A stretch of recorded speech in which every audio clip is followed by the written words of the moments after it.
कर्नाटक हुकूमत ने बड़ा फैसला किया है। अब कर्नाटक हुकूमत गौकशी पर पाबंदी के लिए ऑर्डिनेंस को मंजूरी दे दी है। अब इस ऑर्डिनेंस को कल गवर्नर के पास भेजा जाएगा और गवर्नर की मंजूरी के बाद रियासत में इंसदाद गौकशी कानून नाफिज हो जाएगा।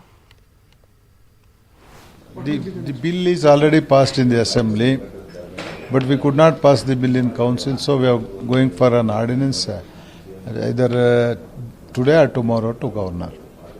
It will be passed to the Yeah, it will be passed and it will be submitted to governor to get an ordinance. But Mean to say is, this act is there in force since 1964.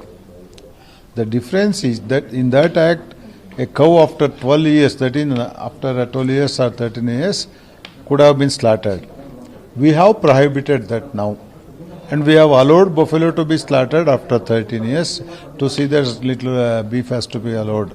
So now we have made one more provision in the act is to enforce the law. There was no authority, there was no penalization clause and all that.